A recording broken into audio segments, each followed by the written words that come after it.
You're listening to the Night Demon Network. Go to nightdemon.net/subscriber to unlock more exclusive content.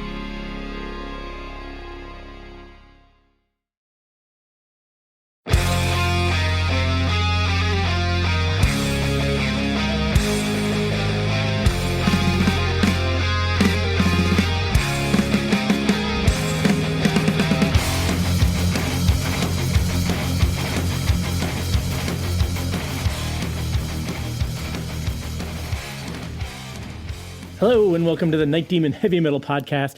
I'm your host Nesbit, and last week we heard part one of the Robert Garven interview, getting into the really early days and the formation of Cirith Ungol. This week we're going to pick it right back up. This is the Robert Garven interview.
So here's what happened. We really had nowhere to practice. Yep. So we were practicing at Jerry's house. Yeah. And his mom and his grandmother and his brother lived there. I'm not sure his dad didn't live with them. He lived somewhere else. He was a postman. Jerry's father was the postman. But so we practiced and we started getting amps, and bigger amps, and it started getting louder. And so they said, well, you can't play here anymore. So we moved to Greg's parents' house, had a garage, like with kind of like a see-through plastic door, which is kind of funny. So we even got like a bigger, he had a Vox. A see-through plastic door? Well, it was kind of like, think of it, maybe it was fiberglass. Like, so you could see in the garage as you drove but by? light would come through. You know what I'm saying? You couldn't see. Right, okay. It wasn't transparent, but it was like, right. Let's say it was like fiberglass. Sure. So light would shine through there. That trend didn't last. But I remember Greg had, we went, we started out, like Jerry had a Princeton amp. And Greg had like a little, I remember what it was called, a Ream. And they actually make hot water heaters to this day. Okay. The company Ream. It has the same logo. Yeah, just like you can go to Montgomery Ward's and buy a guitar, Yeah. Montgomery Ward's guitar, and they also make appliances, right? Yeah. So anyway, Greg had a Ream and Jerry had a Princeton. Anyway, we're working our way up. Jerry went, Jim Salzer, guy here, amazing. I love Jim Salzer. He was, rest in peace, he was a mentor of mine. Yeah. He was one of the famous guys in our town. He put on concerts, he brought, Iron Butterfly and like The Doors, Led Zeppelin, Jimi Hendrix. All to this area. Yeah. So anyway, Van Morrison. Before, about the time he was doing that, he had a store over in Oxnard at Carriage Square. We went over there and we bought an acoustic guitar amp. It was a solid state guitar amp, but it had 6 10-inch speakers in it. And so Greg needed a bigger amp, so he got like a Vox. I think it had 2 12-inch. Well, probably an AC30 or AC15. But it had like a metal, almost like a shopping cart thing. The actual amp. The frame. So that's a Beatles style Vox. It had cabinet, it had 2 wheels on it. Okay, right. And it had a bar behind the back, and you would actually lean it and roll it. Right. So it actually came with its own roadie kind of. But it was starting getting louder, and I remember we were playing in there one day, and Greg's mom just came in, and she's screaming, going, "No! Stop," and she goes, "It's too loud." So we ended up at my parents' house. And over the years, we played my parents let us play in the living room for a while. We're in like a back room. My sister got married and moved out, so the band moved upstairs to her bedroom. There was 2 rooms upstairs, my bedroom and my sister's bedroom with a bathroom and a hall in between. And the band was in that bedroom for like maybe 10 years, kind of. Wow, that's crazy, man. But getting back to my dad, so at Barker Brothers, the furniture store, one of the first places we ever got to play, since he was a manager of the store, he ran like a cable out, like electrical cable, and we set up there when we were Titanic, and we played. If you know where it is, facing kind of McConnell's Ice Cream. If you're there on the corner, Yeah, right. You know, it's kind of like the back. Now it's a 24-hour fitness place. Right, it's not a furniture store. But that was one of the first places we played. And then we actually asked, might have been when this is about the time that we left and became Cirith Ungol. The next place that we played was at the high school. We were going to Anacapa Junior High School. We said, hey, we're in a band. We want to play here. We got nowhere to play. So they let us hook up on the weekend or after school and play out there, and there's still a wall there. We played facing Colonel Sanders' chicken the KFC, restaurant. right, yeah. So, or Kentucky Fried Chicken at the time, yeah. Yeah, and we called the city. So, think you're in a band, no one wants you to play anywhere, you're too loud, whatever. We asked the city, hey, we want to play somewhere, and they just built a giant promenade, which is down by the ocean. And it was all concrete. And they said they would let us, so they let us hook into the electrical thing, and we played there. I know we were Titanic because I actually have a photograph or two of that. And there was another local band here in the area. Tim Bewley was an amazing guy, played keyboards, and he had a brother, Pat, that played drums, and they had a guy, Brad Stewart, that was a guitarist, and a bass player, Gordon Stevens. Yeah, Pat ended up becoming the local amp repair guy around here until he passed away. Yeah, but they were actually, matter of fact, one of my big influence on me at the school we went to, Anacapa. They were in a band called Goldenrod, and they set up out in the middle of the field, kind of like what we did. It's like just out in the middle of the soccer field. They put like a little wooden stage together, and he had a Hammond B3 amp with Leslie cabinets, and they had Marshall amps and stuff, and they were playing stuff like, I think this is about the time of maybe the Allman Brothers, like Live at the Southern rock Fillmore kind of stuff, right? Yeah. But I remember the drummer was still around. Randy Kaiser. I don't know Short him. guy was a drummer, Yeah. and then they had like a red-headed guitarist guy, and I thought of his name the other day, but anyway. But all these guys are very talented. They're doing copy stuff, but it was hard rock, and we were younger. And we're like, man, this is the shit that we want to do, So. Yeah. So yeah, those early gigs. I mean, you're playing at just anywhere you can play, right? Your dad's furniture store. Are people coming to these gigs? Well, okay, so that's Titanic. And just the good and sad news is that Gordon Stevens, a bass player in Tim Bewley's band, he recorded that thing down on the promenade on a reel-to-reel tape.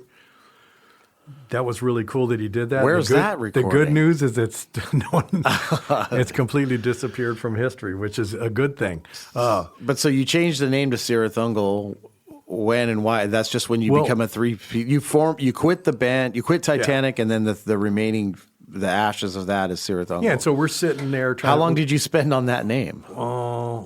Like one or two practices. Are you still reading the books in class, or are you done with this by this point? I think we'd probably finish the book. But now you're just completely obsessed with it. Yeah, so we're sitting at Jerry's house. We're going, okay, we're not Titanic. We got to come up with a name. And we had, I think we had Cirith Gargor. We had Cirith Ungol. We might add I read a story how Kiss had their name. They wanted to call themselves Fuck or Yes or what. But Kiss is a very straightforward name. Cirith Yeah, Ungol. no, I understand. Cirith Ungol's an odd choice. After we came up with our name, I think years later, we would have thought if we could go back through time, we would come up with a one-syllable. I think every band wants to do that, to be honest. A one-syllable word? Or Yeah. Well, no, just change it. The Who. Just change it. names suck. They're hard to pick, and then it becomes your identity forever, and you just kind of after you know somebody, you don't associate their name with them anymore. But if somebody's discovering you for the first time, it's kind of like So anyway, we're looking at this list of names, and we're going, let's do Cirith Ungol. And recently we played. You took us. We played a place, Gelsenkirchen Amphitheater. Germany. In Germany. Amazing place. There's like a coal mine there. Matter of fact, I was there. Yeah, I know, but I didn't go to the coal mine, but someone said, oh, we went to the coal mine. It's a museum. They don't dig for coal anymore. They have a museum there because it's so old that you shouldn't even use coal anymore. But I remember me and Tim were walking around, and there was like the same guys that videotaped it and put it on TV in Germany. I forget the name of the channel, Channel 6 or whatever. Rockpalast. Yeah, Rockpalast. Yeah, very famous. There you go. So there's a lady there, really pretty, reporter lady, and she's walking around asking us questions, and she goes, is it true that you speak Elven? And I said, well, no, because if we did, we would have pronounced the name of the band correctly. Cirith Ungol is the correct pronunciation, right? You got to the remember, okay, Tolkien. so we're 13, we're reading a 700-page book. No, I know. And it's got like 8 appendixes, and one of them's on phonetics, another one's about all the guys' relatives. And we thought, well, we got to go to the Two Towers now or the Return of the King. We don't have time to read all this, nonsense at the end of the book. Yeah, absolutely. And I wish if we would have gone back, we would have. Picked a different name? Yeah, who knows? So you guys are Cirith Ungol now, the three of you guys. You're playing gigs. This is everybody, the history of the band from 1980 to present day is very well documented and very well known. You know what I mean? But like during this time, we're talking 1972 and to 1980. Like what happens in these 8 years? Take me through that. This is pre-Tim, but what really happened was we played, and I'll tell you like 2 or 3 major gigs we did. Right in because I think it says 1971. We always argued the band get together 71 or 72. Well, if you count Titanic as that, But in 1971, we played a thing at the Ventura High School out at Larrabee Stadium. So the football field. Yeah, which is right 5 minutes from my house. And once again, they set up like wooden, some little wooden stage things. And the city of Ventura put that on. They call it a mini pop festival. And I actually have the ticket. Mini pop. Yeah, the ticket. This is like right after Monterey Pop. Yeah, right? and one of the other bands is the Reverbs or whatever. And I could, I don't have it right here. How well was that attended? Okay, so you ask, did anyone come to these other shows? Most of those were pop-up concerts we did. I think the people that came were just people walking by going, what's going on here, right? But at this mini pop festival, there was actually like, people were out there sitting there smoking pot, and they'd hide, they'd... The photos I've seen of the Take a show hit. you're talking about, I can't see a single person in the audience. No, because they're pictures of us. There was probably 100 people there. And how Just many people do you think you get in that stadium? 6,000? Yeah. 7,000? But so the stadium is like a football stadium with stands. Yeah. The stage was set up right below where the stands were, kind of. Right. And the people were just kind of sitting on the grass because if you're at the Monterey So Pop the city Festival, puts this on. yeah. So if you're at the 100 Monterey Pop people- Festival, you're sitting out in the grass smoking some weed with your girlfriend. She's wearing like a Janis Joplin shirt or something. A flower in her hair. There you go. Okay. So. And we were playing all original music by then. Yeah. Right. So, and this was what year? 71. Fuck. So then and I'm going to knock out 3 things. So the next one was there was an anti-war rally that we were asked to play at. So we played. So Vietnam War, we're talking Vietnam about here. War, Yeah. and there was like FBI guys up in the trees taking pictures. And you're of too people. young for the draft. Yeah, but we're getting close. We can still see it on the horizon, right? Right. So we played there. We were one of the bands that opened for one of the other bigger bands. And I remember as we were leaving, Jerry's brother, Richard, drove us. He had a Volkswagen van. We put all our equipment in the van. We're driving out, and the police in riot gear were walking in with tear gas. That's what I remember. Yeah, we could have had another Kent State happen here in Ventura, potentially, right? That's especially around that time, that year, right? Things are getting heightened. The hippie movement's kind of dying out, you know what I mean? And things are starting to get a little violent, right? The 70s or was a crazy fucking decade in America. Most of the violence was on the government side. Most of the people there were just wanted to stop. But there was people more getting killed. activism versus it was more. The love turned into anger, at that point, because nothing was happening, and the whole Nixon thing, all that bullshit. So and everyone from my era, kind of, that's what I don't understand about today. Like everyone from my era, the government was always bad. You're never on the side of the government. Well, are they now? Are they good now? I mean, come on. Are you kidding me? I would say it's 50-50. That's worse than ever. Okay. But okay, I said 3, but there's 4. Okay, so we also played, there's a place up near here called Foster Park Bowl, which we've used for some of our promo shots. There's a picture on our last album, Dark Parade, on the inside of the gatefold. Place that we'd always been going to as kids and stuff. And we actually played there around 1971 for a well-attended, it was kind of like put on by like kind of like a halfway house or something for people trying to get people off of drugs, stuff like that. Oh, yeah. Good place to Yeah. do. Yeah. Let's hire a rock band that does Well, drugs. they had 3 or 4 bands. We were one of the bands that played. The funny thing about this, it's out in the woods, and there's all sorts of poison oak. So people that didn't want to pay actually tried to sneak in by climbing it down through the woods. And they paid for it. Yeah, and they got poison oak all over them. But we actually played there twice over the years, and that was it was a pretty amazing show. And then the other third one was right next to where we played for your Frost and Fire. There was a place called Louis Life where the parking lot is On for California from Street, the Bombay, downtown Ventura. And they had a picture of Jimi Hendrix painted like big. He was like maybe 15, 20 feet. And this is like right when he died then. Probably. I mean, he died in 71. Yeah, because he played in Ventura. Yeah. My wife's mom was there at the show. Jim Salzer did it. Yeah. Yeah. But anyway, going back to this place, it was called Louis Life, Yeah. and they had a picture of Jimi Hendrix painted on the front of the building. But I guess because they did something where they shined a light up there or whatever. Anyway, he's playing right-handed. I mean, it's like they painted it on wrong. But it had a big room in there, and we opened for a band, Ball and Jack, which actually went on tour with Jimi Hendrix Experience. Oh, shit. Were they local? No, they're from out of town. Okay. Louis Live. So like that place is just an empty lot now. So there was a building there. Yeah. Did it take up that whole lot? Yeah. It was a big place It was then. big. Yeah? And we wow. have pictures. I have posters from the show, and I got pictures. Was the inside Bombay there? No, I don't think so. Wow. I think, okay, so that was the club, and the Bombay was their parking lot, and now the Bombay is there, and the other club's their parking lot. Well, it's not even a parking lot. It's fenced off now. I was kind of wondering what's going to happen there. But for a while, I think it was the whole Right. park. Yeah. Right. So, okay, so you're doing that. And when do you guys start kind of getting out of town and going to concerts and stuff? Because Ventura at the time, in the early 70s, like nothing's happening here. Nothing's happening here. Well, we're hanging out with Tim, a couple of our other friends. We're going down to see, band play at the Long Beach Arena, or go down to the Whiskey A Go-Go. Who were some of the bands that you were seeing then? Well, some of this is later on, kind of where Tim was in the band, but the bands that we saw down there, we went down and saw Silverhead, we saw Budgie, we saw Styx. Styx was actually one of the best hard rock heavy metal bands of all time before they went commercial. I mean, I don't even know what happened there. With Judas Priest, when they saw Rush, we saw Rush with a handful of people in the crowd. A lot of the early hard rock bands. So Rush was coming here. I mean, was Fly By Night out by then? No, this was. So here's how John Rutsy's in the band. Yeah, I had a friend. Neil Peart or John Rutsy? Neil Peart. Right. But right after John left the band. So I had a friend, Neil Gooding, and he was in Canada, and he goes, "Hey, Rob, there's a band, Rush, up here. It's really good. If you get a chance, go see them. I think they're going to come through California." So we went to Whiskey and saw them, and I went with a couple of friends, and there was only literally a handful of people there. We went backstage, smoked some pot with them, and there's a funny story about that, too. I'm not sure whether Tim was there. But, after they came off stage, they're all sweaty, so, they're taking their clothes off, and they're wearing, like, little G-string underwear thing, and, whoever was with at the time, because we're, like, 17, 18-year-old guys from California, we never seen anything like that in our life, right?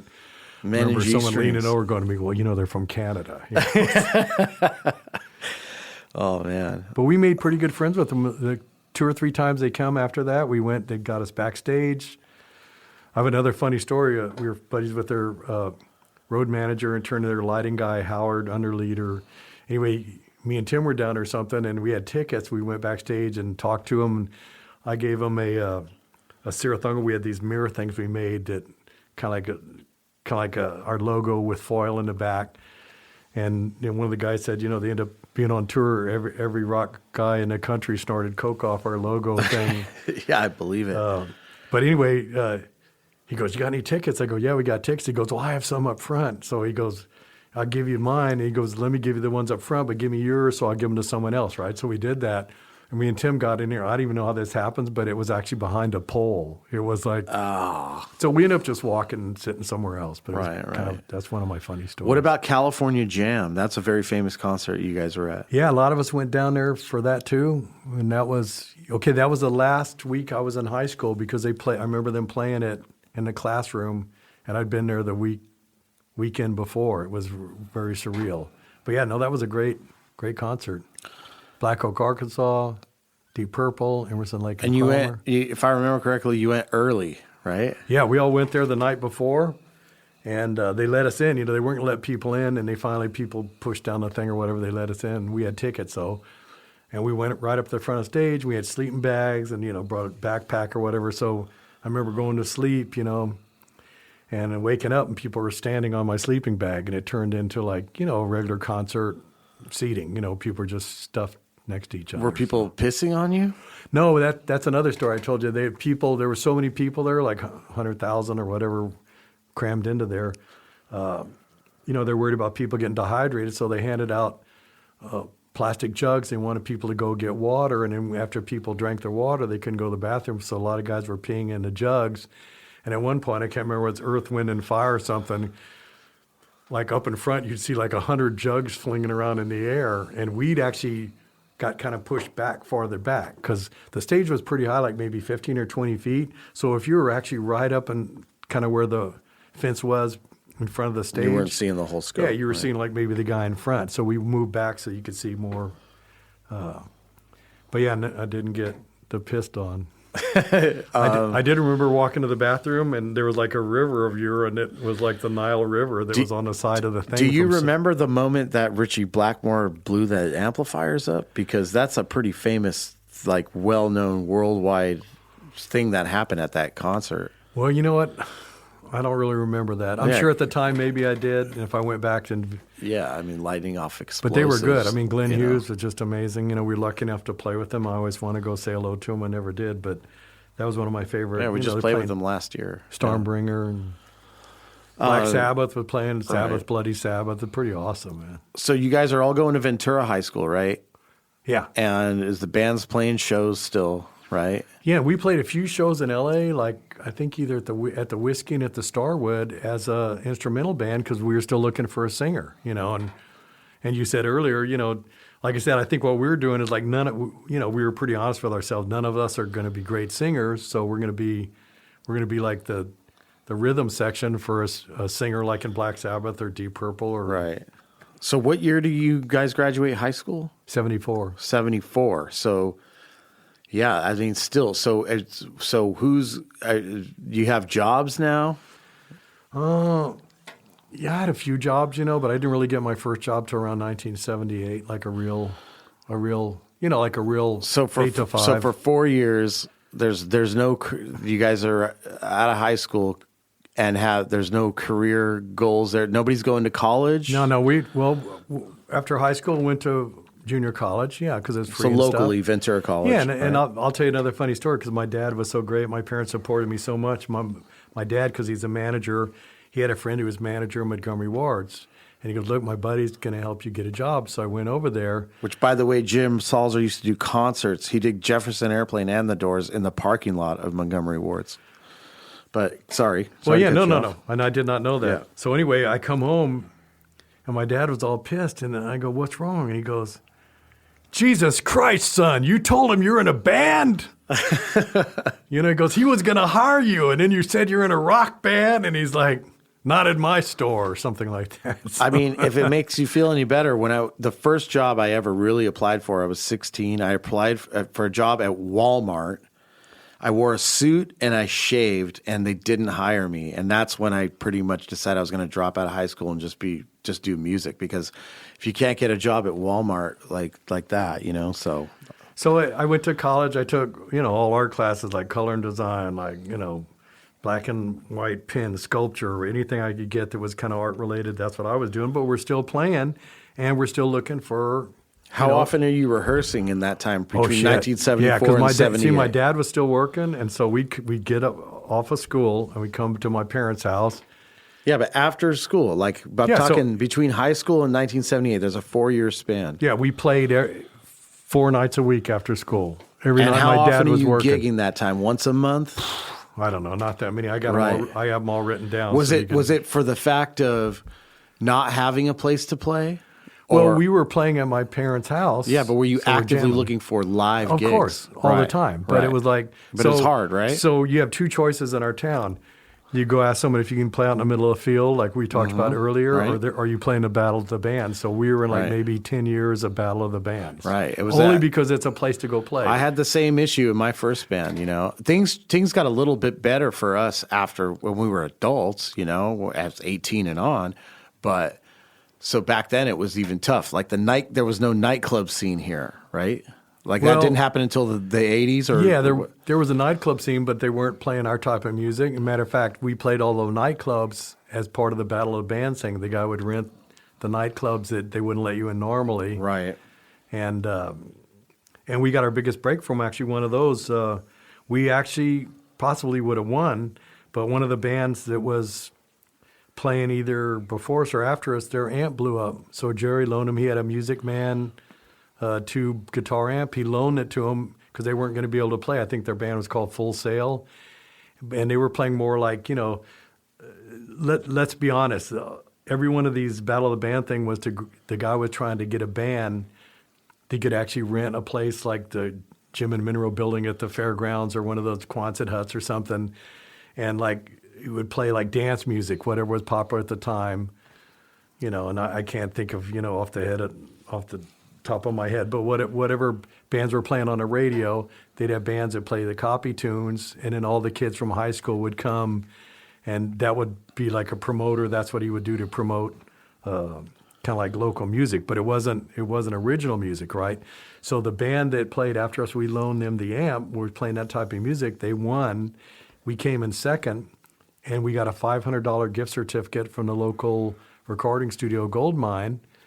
And we actually went in there and decided, hey, let's make a demo, which turned into actually be our first album, Frosted Orange Fire. tape. And that Well, no, this was Frosted, yeah. Oh, well, we're not there yet. Oh, yeah. Hang no, on.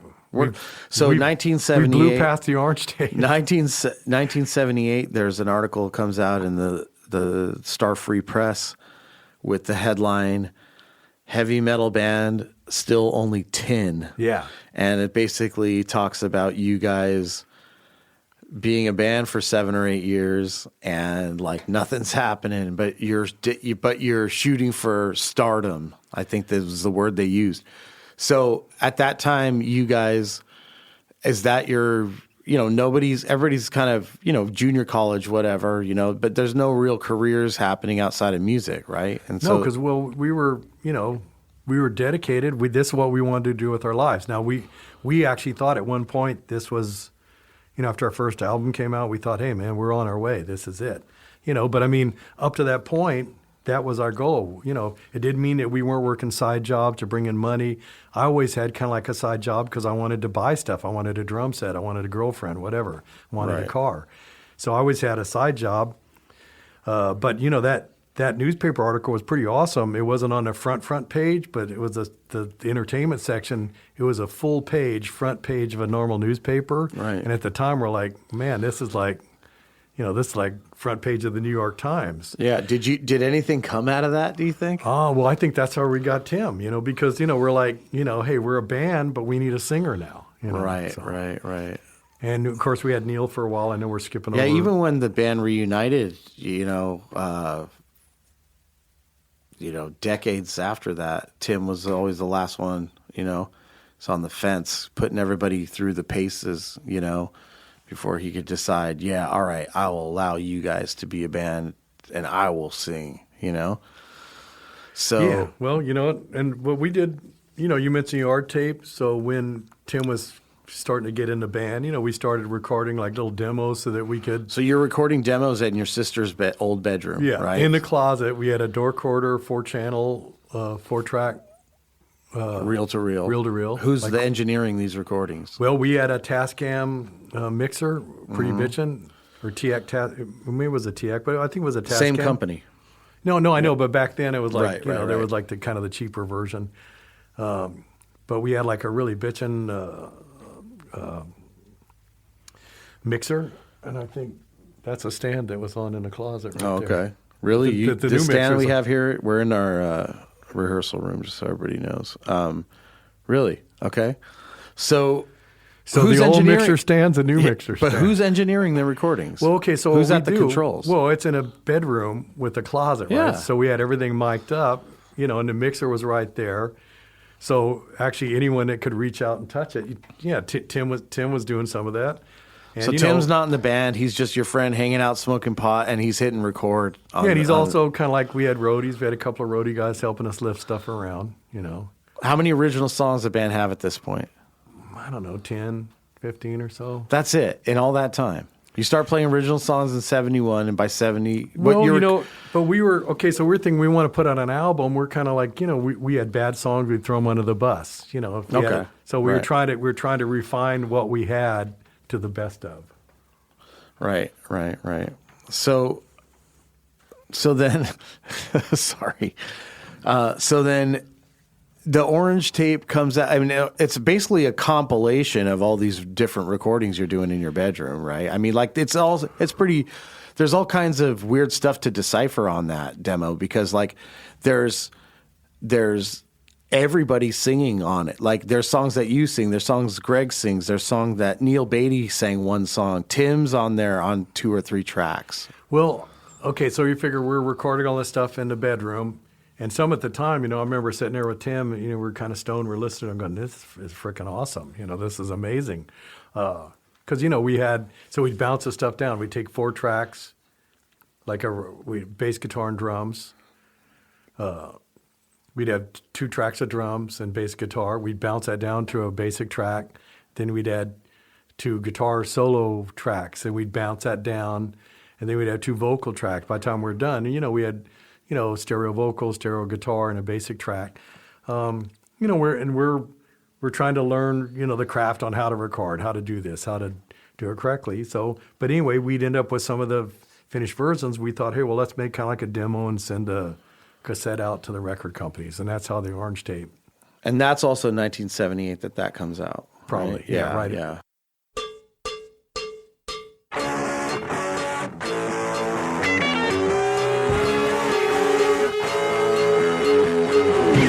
Just a cheap trickster. I've got no substance beneath. Ice cold on the inside, beneath this surface heat. Take me, use me, that's what I need. Take me, use me, your satisfaction's guaranteed. Oh, I'm so tired of living like a loaded gun. No one can pull the trigger to do what needs to be done. Take me, use me, that's what I need. Take me, use me, your satisfaction's guaranteed. Guaranteed.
And then so since Tim is on some of these tracks, does he join the band before this comes out? I think he did. I think he did before it came out, but there's a whole kind of story behind that. So we sent all these, well, maybe that comes after. I'm skipping over some go parts. ahead. But we mailed out a bunch of these cassettes to people, never heard back. And the joke was, the record companies, they would get like hundreds of cassettes every day, and they just open them up and like re-record over them their mixtapes or whatever, you know what I mean? So they get free, because we'd buy the most expensive Maxell, right? At the time, they're cheap cassettes, and we'd buy the $10 high quality, ones, right?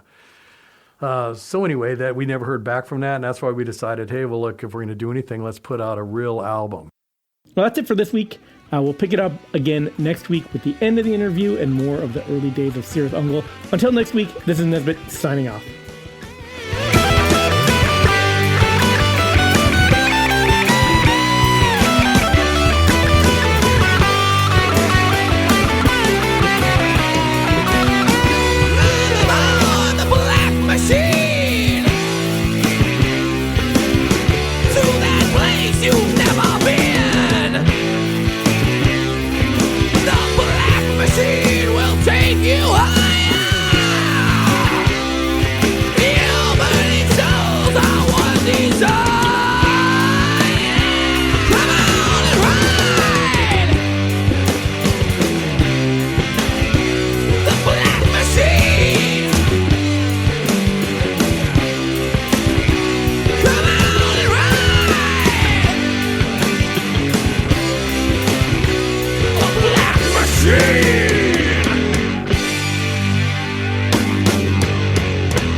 Thanks for listening to the Night Demon Heavy Metal Podcast. Head over to nightdemon.net, click on the subscriber tab, and sign up to access exclusive weekly bonus content. If you would like to donate to support the Night Demon Heavy Metal Podcast, you can do so through PayPal at paypal.me/nightdemonmetal. Additionally, if you have not already done so, please subscribe, like, rate, and review the show on iTunes or wherever you listen to podcasts.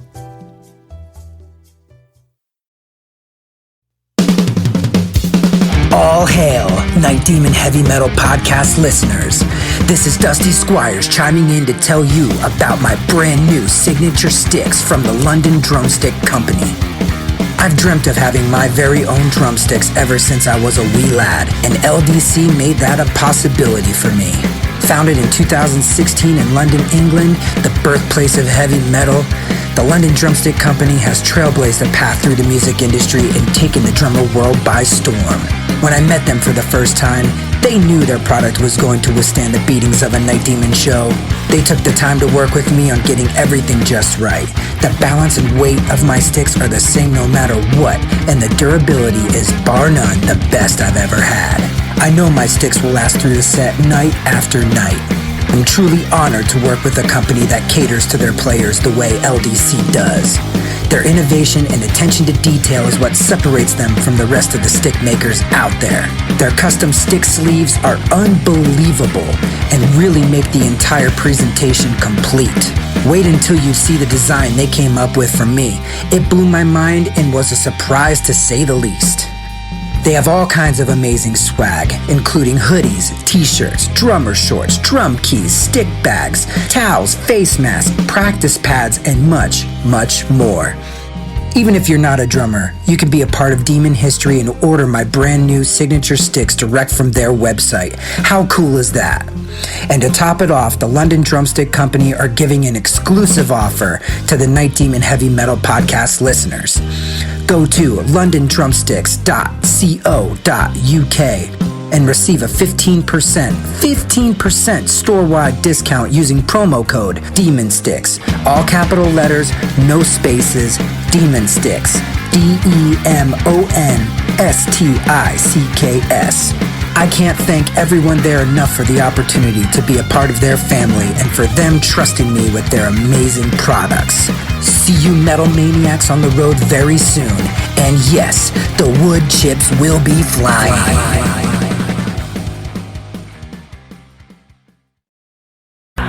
Greetings, boils and ghouls. This is your comrade, the Crypt Keeper here, reporting dead from the sanctuary of the strange.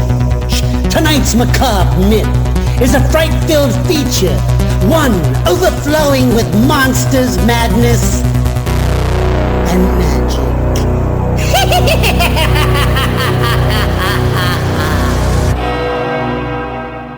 Visit our website at monstersmadnessandmagic.com to stay up to date on all the dark dealings within the sanctuary of the strange. Enjoy the show.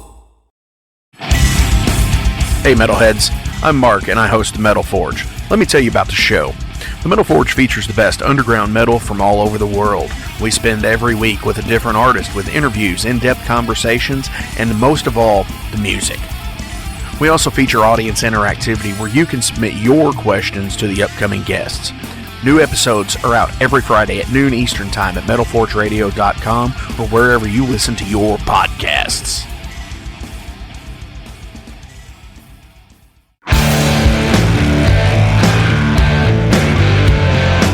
Want to know what's going on in the world of music? Then tune in to the Nothing Shocking Podcast, a non-genre based, all-ages friendly rock and roll program. Join us weekly for interviews with all your favorite rock stars from the mainstream to the underground. You can find us at nothingshocking.libsyn.com or anywhere you download podcasts.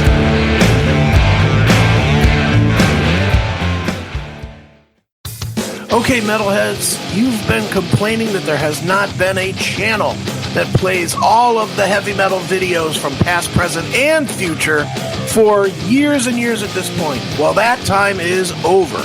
Heavy Metal Television is back. HeavyMetalTelevision.net is the website. Go there. You can see videos playing 24/7, 365, all the time, all the best from the old school, the new school, and everything in between. Check it out, HeavyMetalTelevision.net. It is where the metal is.